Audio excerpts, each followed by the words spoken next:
के लिए हमने इस मीटिंग को सजाया है। और इस मीटिंग के बाद हमें ये तय करना है कि अगली स्टेप हमें क्या उठानी है, क्या रोड मैप हम बनाएं, क्या गाइडलाइन हम बनाएं। हमने किसान आंदोलन को देखा है, हमने मजदूर आंदोलन देखा है, हमने राजनीतिक आंदोलन देखा है। जिस तरह भी कांग्रेस पार्टी ने भारत जोड़ो आंदोलन चलाया है, हालांकि कांग्रेस पार्टी का जो भी है पूरे देश से सुपड़ा साफ हो गया है, लेकिन कहते हैं मन के जीते जीत है और मन के हारे हार है। कई अतिथि लोग मायूस हो गए कि भैया कुछ नहीं होना है, चाहे किले में जा दिल्ली का लाल किला हो वहाँ भी जमा हो जाओ, बड़नगर के किले से लेकर, तब भी कुछ नहीं होना है। तो पहले हमें हमारे मन के अंदर हिम्मत पैदा करनी होगी। आंदोलन से बहुत सारे लोग समझते क्या होता है साहब, कितना ही चिल्ला लो आप, कुछ नहीं होगा। लेकिन नहीं, अगर आपके अंदर शक्ति है तो आपको ये प्रदर्शन बताना होगा। आप बिल्कुल सही मांग कर रहे हो, अपनी डिमांड सही कर रहे हो, और इस डिमांड में ताकत देने के लिए हमें जमा होना पड़ेगा। अगर हम बड़नगर के अंदर अतिथि लोग जमा नहीं हो पा रहे हैं, कल अगर भोपाल में जमा होने का हमारा काम पड़ गया, या अगर इंशाअल्लाह अगर मौका आया तो दिल्ली में जमा होने का काम पड़ गया, तो फिर कितने अतिथि लोग आ सकते हैं। अपना काम सभी को छोड़ना होगा। किसान जब धरने पर बैठा था तो खेत छोड़कर बैठा था, मजदूर जब धरने पर बैठा था तो अपनी जीविका छोड़कर बैठा था। उसी तरह अतिथि लोगों को भी अगर धरना देना है और आंदोलन करना हो तो 1 या 2 दिन के लिए अपना घर, अपनी शाला को छोड़ना पड़ेगा।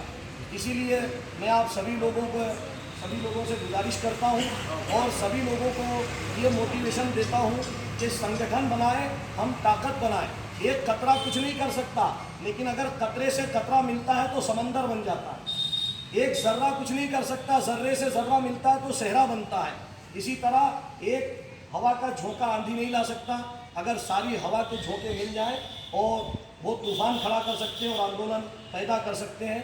हम देखते हैं कि पंजाब के अंदर अभी हमारे बहुत सारे शिक्षक लोगों ने बताया कि वहाँ पर स्थायीकरण हो गया, परमानेंट कर दिया गया, दिल्ली के अंदर कर दिया गया। लेकिन मध्य प्रदेश के अंदर भाजपा सरकार को ये घमंड आ गया, अहंकार आ गया कि हमें तो कोई हरा ही नहीं सकता है। हमें ना तो अतिथियों के लिए कुछ करना है, ना बेरोजगारी की समस्या के लिए कुछ करना है, ना भ्रष्टाचार के लिए कुछ करना है, क्योंकि उन्हें मालूम है कि अगले साल फिर हम जीत जाएंगे। अभी चुनाव का साल आने वाला है और अगर इस साल अगर कुछ नहीं हुआ तो 5 साल तक फिर आपको अतिथि रहना है। भारत की संस्कृति अतिथि देवो भव। लेकिन पहली बार हम देख रहे हैं कि अतिथियों को एक मुख्यमंत्री ने एक नाम लेने के काबिल भी नहीं समझा। एक तरफ तो अतिथियों को देवता समझा जाता है, सम्मान दिया जाता है, लेकिन एक तरफ अतिथियों को कोई सम्मान नहीं मिल रहा है। इसके लिए हमें अपनी ताकत दिखानी होगी, हमें अपना वजूद मनवाना होगा। और वजूद कब माना जाएगा, जब हम ज़्यादा से ज़्यादा तादाद में इकट्ठा होकर, बड़नगर ही नहीं अगर भोपाल भी जाना हो तो हम ज़्यादा से ज़्यादा तादाद में इकट्ठा होकर के वहाँ पर अपना प्रदर्शन दर्ज करें। आंदोलन से ये पता चलता है कि हम मुर्दा नहीं, हम जिंदा हैं। अगर हम निष्क्रिय हो गए और सिर्फ जैसा चल रहा है चलने दो, उसी हिसाब से अगर हम अपनी ड्यूटी करते रहे तो हमें मुर्दा मान लिया जाएगा। और मान लिया गया है।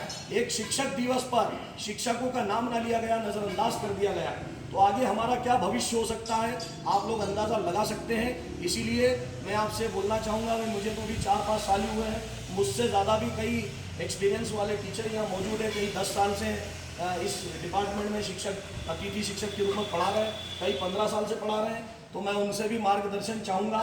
मैं सिर्फ इसमें अपनी बात को इतना ही कह कर के मैं आपके सामने गुजर जाऊँगा और अपनी बात रखूँगा कि तूफान डुबोए तो उभरना सीखो, लग जाए ठोकर तो संभलना सीखो। या तो वक्त की रफ्तार बदल कर रख दो, या फिर वक्त की रफ्तार पर चलना सीखो, या फिर वक्त की रफ्तार पर चलना सीखो। बहुत बहुत धन्यवाद। अब मैं हमारे अध्यक्ष महोदय सादिक भाई से गुजारिश करूँगा, सुभाष जी से गुजारिश करूँगा कि आप